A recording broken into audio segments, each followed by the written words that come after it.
नमस्कार मित्रांनो, ठरलं तर मग मालिकेच्या येणाऱ्या आठवड्यामध्ये जबरदस्त असा ट्विस्ट आपल्याला पाहावयास मिळणार आहे. आणि त्यामध्ये आता रविराज समोर भयानक सत्य उलगडत प्रिया आता सगळ्यांच्या नकळतपणे ज्या वेळेस आता दामिनीने बोलावल्यामुळे चौकशीसाठी आता दामिनीकडे जाते, त्याच वेळेस मात्र आता रविराजला संशय येऊन रविराज हा प्रियाचा पाठलाग करत जेव्हा दामिनीच्या ऑफिसमध्ये जातो, त्याच वेळेस आता दामिनी आणि महिपत प्रियासोबतची जी काही बातचीत होती ते सगळं आता रविराज त्याच्या कानाने ऐकताच विलासच्या खुनामध्ये तन्वीचा सहभाग असल्याचे सत्य जेव्हा तन्वी आता दामिनीला सांगते आणि त्याच वेळेस आता सगळं खरं खरं सांगणाऱ्या दामिनीसोबत ज्या वेळेस आता प्रिया ही बोलत असते, त्याच वेळेस आता रविराज त्यांच्या डोळ्यांनी आणि कानांनी ते ऐकताच सगळ्यात मोठे सत्य रविराज समोर येऊन विलासच्या खुनात तन्वी ही साक्षीदार नसून विलासच्या खुनात तन्वी ही सहभागी असल्याचे सत्य रविराज समोर येताच वाऱ्याच्या वेगाने सगळे चित्र पालटून रविराज आता कसे अर्जुनची भेट घेऊन अर्जुनला सगळी हकीकत सांगतात आणि प्रियाचा खरा चेहरा रविराज समोर येऊन आता अर्जुनचा संशय खरा ठरवून प्रिया ही तन्वी नसल्याचा दुसरा धमाका कसा रविराज समोर उडतो, हे सगळं आपण या व्हिडिओमध्ये बघूयात. त्यामध्ये आता सुभेदारांच्या घरी कायम ताण तणाव आणि भांडणं होत असल्यामुळे आता कल्पना, प्रताप सगळेजण अत्यंत उदास आणि निराश झालेले असतात. त्या सगळ्यांच्या मनाची व्यथा बघून आता सायली विचार करते की जर आपण रविराज काका आणि प्रतिमा आत्याला जर सुभेदारांच्या घरी घेऊन आलो आणि त्यांच्यासोबत सगळा दिवस जर शेअर केला तर सगळेजण पुन्हा आनंदून जाईल आणि यांच्या प्रत्येकाच्या चेहऱ्यावरचा जो हरवलेला आनंद आहे तो आनंद पुन्हा त्यांना परत मिळेल. यामुळे आता सायलीने प्रतिमात्या आणि रविराजला आता त्यांच्या घरी बोलावलेलं असतं. इकडे आता कल्पना, पूर्णाजी, प्रताप सगळेजण बसलेले असतात आणि कायम आपल्या घरात वादविवाद, भांडणं हे कायमच होत असतात. आपल्या घरातील आनंद नाहीसा झाल्याचे आता सगळ्यांसमोर येत असते. पण तेवढेच आता रविराज आणि प्रतिमा येऊन आता सगळ्यांना आश्चर्याचा धक्का देतात. सगळेजण आता मस्तपैकी गप्पा गोष्टी करून आता जेवण करू लागतात. पण त्याच वेळेस आता मात्र जो सायलीने शिरा बनवलेला असतो त्या शिऱ्याची चव सेम टू सेम प्रतिमासारखी असते आणि जेव्हा त्या शिऱ्याची चव प्रत्येकजण घेतो त्यावेळेस आता प्रत्येक जणाला वाटतं की प्रतिमानेच शिरा बनवला, पण तो शिरा सायलीने बनवलेला असतो आणि जायफळ शिऱ्यामध्ये पहिल्यांदाच फक्त प्रतिमा घालत असते आणि तेच सायलीने केलेलं असतं. म्हणजे अगदी प्रतिमाने काही एक न सांगता सायलीने सगळा शिरा अगदी प्रतिमासारखाच बनवलेला असतो. त्यामुळे सगळ्यांना आश्चर्य वाटलेलं असतं आणि म्हणून अर्जुन प्रतिमा आत्याला म्हणतो की कधी कधी ना मला वाटतंय की तुझी मुलगी ही तन्वी नाही तर ती सायलीच आहे, कारण तुमच्या दोघीमध्ये खूप साम्य आहे. तुमची प्रत्येक गोष्ट, प्रत्येक सवयी एकमेकींसारख्याच आहेत, पण तन्वीचं मात्र या विरुद्धच आहे. त्यामुळे मात्र तन्वीचा मोठा जळफळाट होत असतो आणि रविराजला सुद्धा मोठं वाईट वाटत असतं. तरीसुद्धा कल्पना आणि पूर्णाजी मात्र सायलीला नावं ठेवत असतात आणि अर्जुनने चुकीच्या मुलीसोबत लग्न करून त्या मुलीला घरी आणलं आणि तेव्हापासून या घरचा आनंद पूर्ण मावळून गेला आहे. जेव्हा आता कल्पना सांगते त्यावेळेस प्रतिमा म्हणते की असं काहीच नाही आहे आणि उदाहरणासह प्रतिमा आता कल्पना पूर्णाजीला पटवून देते आणि सांगते की अर्जुन आणि सायलीच एकमेकांसाठी एकदम परफेक्ट जोडी आहे आणि परफेक्ट ते एकमेकांसाठी बनलं आहे. हे त्यांनी आता सिद्धसुद्धा केलेलं असतं, कारण सायलीचं आणि अर्जुनचं एकमेकांवरती खूप प्रेम आहे. जसं कल्पना आणि प्रतापचं आहे तसंच अर्जुन आणि सायलीचं आहे.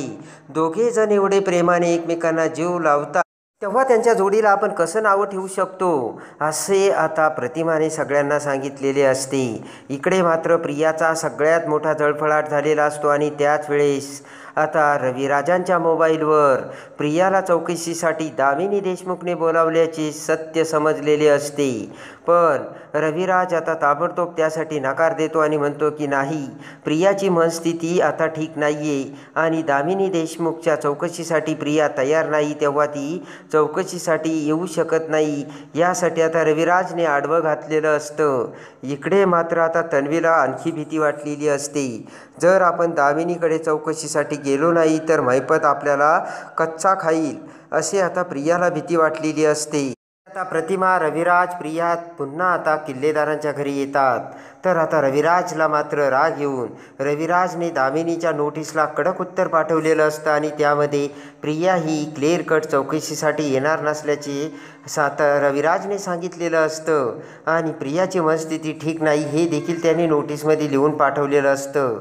आणि जेव्हा आता ती नोटीस दामिनीला मिळते त्यावेळेस आता दामिनी मात्र भडकलेली असते आणि ज्या केसमध्ये मेन साक्षीदार जी प्रिया किल्लेदार आहे ती चौकशीसाठी तपासासाठी यायला नकार दिल्यामुळे आता दामिनी भडकते आणि लगेच आता महिपतला कॉल करून दामिनी ही महिपतला म्हणते की कोणती साक्षीदार आहे, ती माझ्याकडे चौकशीसाठी यायला तयार नाही आणि उलट मला तिने नोटीस पाठवली. आता मात्र महिपतला खूप राग आलेला असतो. महिपत म्हणतो की देशमुखबाई, तुम्ही काही काळजी करू नका, पुढच्या अर्धा तासात ती प्रिया किल्लेदार आहे ना तुमच्यासमोर चौकशीसाठी हजर असेल, तुम्ही त्याची चिंता सोडा. इकडे आता महिपतला खूप राग आलेला असतो. महिपत म्हणतो की त्या प्रियाची एवढी हिंमत, आणि इकडे प्रियाला आता काय करावे आणि काय नाही सुचत नसतं. प्रिया विचार करते की काही जरी झालं तरी आपल्याला त्या देशमुखबाईकडे चौकशीसाठी जावंच लागेल. या किल्लेदाराला आता कसं गडवायचं आणि कसं मानवायचं, काहीही करून आपल्याला तिकडे जायला हवं. आणि इकडे मात्र आता रविराज हा प्रियाला रविराजने कडक शब्दात सांगितलेलं असतं की हे बघ, त्या देशमुखबाईकडे तू अजिबात चौकशीसाठी जायचं नाही आहेस. आणि इकडे आता मात्र तन्वीला काय करावे नाही काय नाही ते कळत नसतं आणि तेवढ्यात आता रागाने लालबुंद झालेला महिपत हा तन्वीला कॉल करतो आणि तन्वीला कॉल करता क्षणी मात्र तन्वी महिपतचा आलेला फोन बघून खूप घाबरते, कारण आता रविराज हा समोर असतो.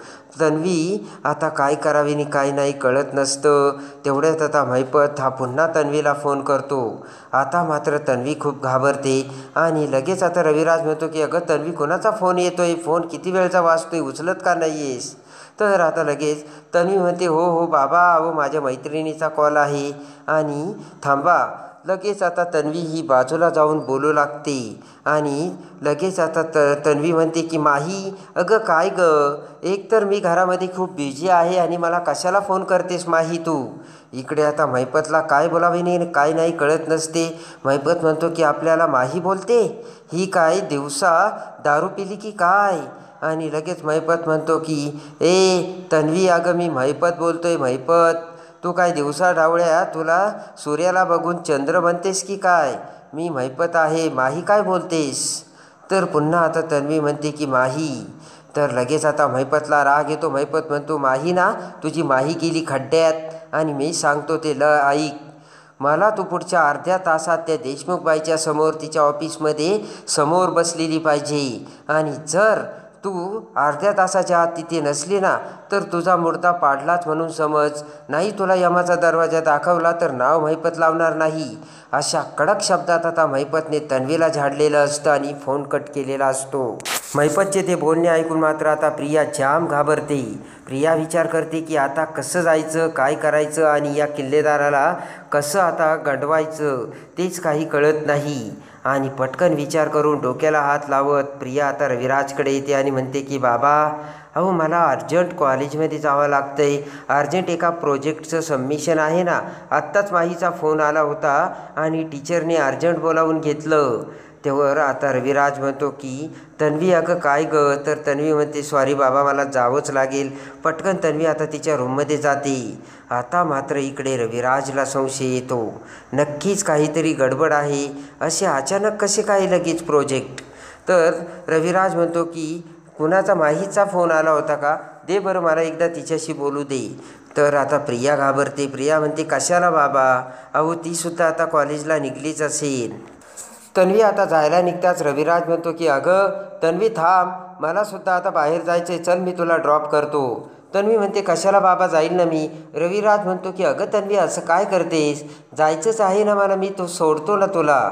आणि आता पटकन रविराजसुद्धा आता जायला निघतो. इकडे मात्र तन्वी आता नाविलाजाने आता रविराजच्या गाडीत बसते. आणि आता तन्वी ही बरोबर रविराज तन्वीला कॉलेज शेजारी येऊन सोडतो. आणि रविराज म्हणतो की तुझं काम झाल्यानंतर पटकन तू घरी जा बरं का तन्वी. तर तन्वी म्हणते ठीक आहे. रविराज आता पुढे निघून जातो. पण त्याच वेळेस एक मोठी गडबड झालेली असते. आणि ज्या वेळेस आता तन्वी ही रविराजसोबत त्याच्या गाडीतून जाते आणि गाडीतून उतरता क्षणी मात्र तन्वीचा मोबाईल रविराजच्या कारमध्येच विसरून राहिलेला असतो. आणि तन्वी घाईघाईने भीतीपुटी तशीच दामिनी देशमुखकडे निघालेली असते. इकडे आता रविराज त्याच्या गाडीतून जात असताना मात्र तन्वीचा मोबाईल गाडीत राहिल्यामुळे आता तन्वीकडे मोबाईल नसतो. आणि त्याच वेळेस मात्र महिपतचा फोन पुन्हा तन्वीच्या मोबाईलवर येतो. तन्वीचा मोबाईल वाजता असतो. मोबाईल बघत रविराज म्हणतो अगं अरे तन्वीचा मोबाईल इथे गाडीतच विसरून राहिला, जाऊ दे असे म्हणत आता पुन्हा तो माही नावाने सेव्ह केलेला महिपतचा फोन डबल वाजू लागतो.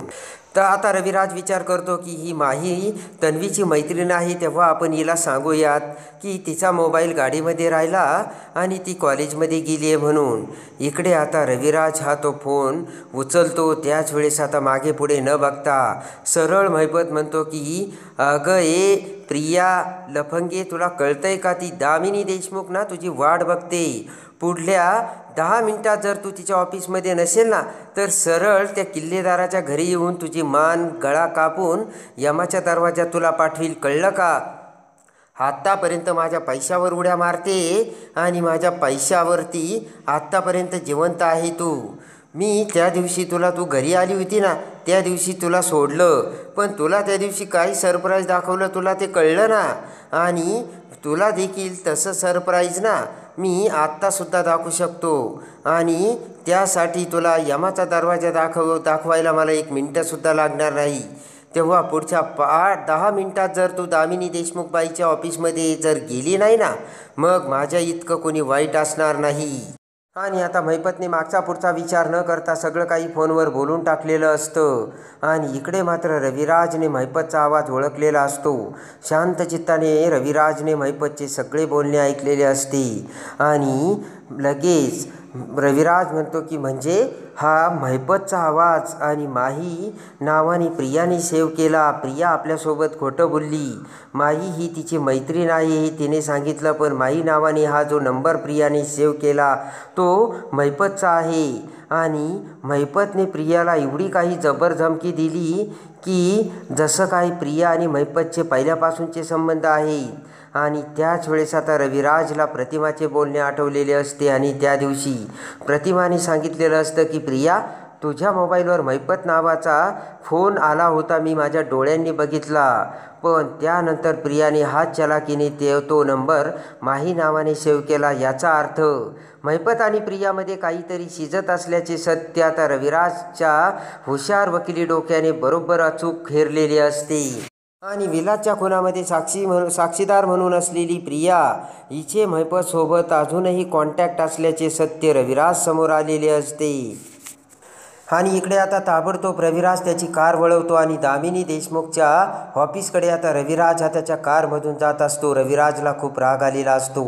इकडे आता महिपतसुद्धा दामिनी देशमुखला फोन करतो आणि म्हणतो की पुढच्या 10 मिनिटात ती प्रिया किल्लेदार तुमच्या समोर हजर असेल. देशमुखबाई तुम्ही काही काळजी करू नका. इकडे आता धापा टाकत प्रिया ही दामिनी देशमुखच्या ऑफिसमध्ये आलेली असते. आणि आतमध्ये जाता दामिनी प्रियाकडे बघते आणि म्हणते की प्रिया किल्लेदार म्हणजे विलासच्या खुनामधली साक्षीदार तूच का. तर प्रिया म्हणते हो. आणि लगेच आता प्रिया ही दामिनी देशमुख समोर बसते. आणि तेवढ्यात आता महिपत देखील तिथे आलेला असतो. आणि महिपत तिथे येताच आता महिपत म्हणतो की आली का प्रिया किल्लेदार, बघितलं का देशमुखबाई, किती माझा पावर आहे, किती माझा धाक आहे. तो रागाने देशमुखबाई आता महिपतकडे बघते तर महिपत गप्प होतो. त्याच वेळेस आता इकडे पाठीमागून रविराज हा दामिनी देशमुखच्या ऑफिसमध्ये आलेला असतो. आणि जेव्हा आता रविराज हा दामिनी देशमुखच्या ऑफिसमध्ये येतो त्याच वेळेस आता समोर असलेल्या काचाचा पडदा बाजूला करताच त्यामध्ये आता प्रियाचा चेहरा आतमध्ये क्लिअर कट रविराजला दिसलेला असतो. आणि आपल्याला खोटं बोलून कॉलेजमध्ये जाण्याचं खोटं सांगून प्रिया ही देशमुखबाईला भेटायला आलीच. आणि महिपतचे बोलणे फोनवरचे ते सगळं आता बघता क्षणी रविराजला मोठा धक्का बसतो. आणि प्रिया आपल्याशी खोटं बोलून देशमुखबाईला भेटायला आलीच, चौकशीसाठी आलीच हे सत्य आता रविराजला समजलेलं असतं. आणि रविराजला सगळ्यात मोठा धक्का बसलेला असतो. आणि महिपतच्या एका फोनने आता प्रियाचा खरा चेहरा आता रविराज समोर आलेला असतो. रविराजला आता प्रियाचा खूप राग आलेला असतो.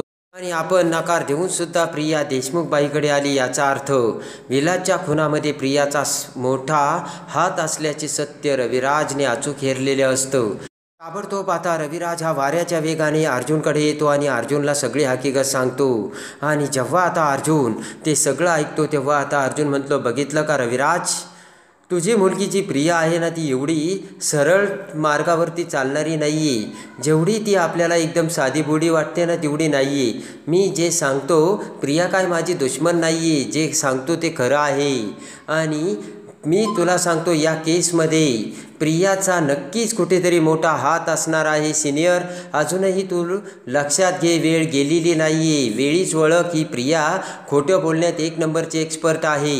तू एवढी नकार देऊनसुद्धा ती प्रिया त्या देशमुखबाईला भेटायला गेलीच आहे. आणि एवढं करून आता महिपत बघितलं ना प्रियासोबत कसा बोलतो, दोघांचं नक्कीच काहीतरी शिजत आहे. आणि विलासच्या खुनामध्ये मला वाटतंय की महिपत आणि प्रियाचा सगळ्यात मोठा हात आहे. तर हे तर पुढे सिद्ध होईलच. पण सिनियर, अजूनही वेळ गेलेली नाही आहे. प्रियावरती तू 100% विश्वास ठेवू नकोस. मी जे बोलतो ना ते अगदी व्यवस्थित बोलतोय. रविराजला सुद्धा आता अर्जुनचं म्हणणं पटलेलं असतं. रविराज म्हणतो की अरे तो महिपत ज्या पद्धतीने प्रियाबरोबर बोलत होता ना, अरे तो डायरेक्टली प्रियाला धमकीच देत होता. रविराज म्हणतो नाही नाही अर्जुन, नक्कीच काहीतरी गडबड आहे. आणि या केसमध्ये ना अजून खूप मोठा उलगडा समोर येतोय. मला वाटतंय ही केस वेगळ्याच दिशेने टर्निंग पॉईंट घेते. अर्जुन म्हणतो मी तुला तेच सांगतोय सिनियर, अजूनही वेळ गेलेली नाही आहे, डोळे उघड. आणि त्या क्षणी आता रविराज हा अर्जुनच्या बाजूने झालेला असतो. तर आता रविराज लगेचच अर्जुनला म्हणतो की ती प्रिया माझ्याशी खोटं बोलून महिपत आणि त्या दामिनी देशमुखबाईला भेटायला गेलीच. आता अर्जुन, माझी तुला पूर्ण साथ आहे. तू जे खरं आहे ना ते सगळं काही शोधून काढ. तिथे प्रिया असू किंवा महिपत असू, नाही तर आणखी कोणी, मी सत्याच्या बाजूने आहे. ते ऐकताच आता अर्जुनला खूप आनंद झालेला असतो. आणि लगेच आता अर्जुन म्हणतो की सिनियर, म्हणून मी तुला सांगतो की मला अजूनही वाटतंय की कधी कधी प्रिया ही तन्वी नसल्याचा मला संशय येतो सिनियर. पण आता तू कोणत्या गोष्टीने प्रिया ही तन्वी आहे सिद्ध केलं ते मला माहिती नाही. पण मला ना प्रियावरती अजूनही संशय येतो. माझ्यावरती तू माझा गैरसमज करून घेऊ नकोस, पण तुझ्या मनाला तू विचार. तर रविराज म्हणतो बरोबर आहे अर्जुन, मला आता सत्याची खात्री करायलाच हवी, कारण मलासुद्धा आता प्रियावरती माझा संशय वाढला. त्या दिवशी महिपतचा फोन प्रियाच्या मोबाईलवर आला होता. प्रतिमाने सांगितलं देखील होतं, पण प्रियाने तो नंबर माही नावाने सेव्ह केला. आणि आज महिपतचा तोच फोन माही नावाने येताच त्यामध्ये महिपतची क्लिअर कट बोलणे मी ऐकले. म्हणजे प्रिया माझ्यापासून काहीतरी लपवते असे आता रविराजने अर्जुनला सांगितलेलं असतं. आणि अर्जुन म्हणतो सिनियर, तू काही काळजी करू नकोस, बघ आता पुढे मी काय करतोय ते. असे म्हणत आता प्रिया ही तन्वी नसल्याचा सगळ्यात मोठा संशय रविराजला येऊन इकडे आता अर्जुन हा प्रिया ही तन्वी नसल्याचा पुरावा कसा रविराज समोर घेऊन येतो. आणि रविराजचा संशय खात्रीत बदलून प्रिया ही तन्वी नसल्याचे कसे समोर येते हे बघण्यासाठी आणि ठरलं तर मग मालिकेच्या डेली अपडेटसाठी बेल नोटिफिकेशनवर क्लिक करून आपल्या चॅनलला लाईक करा, सबस्क्राईब करा.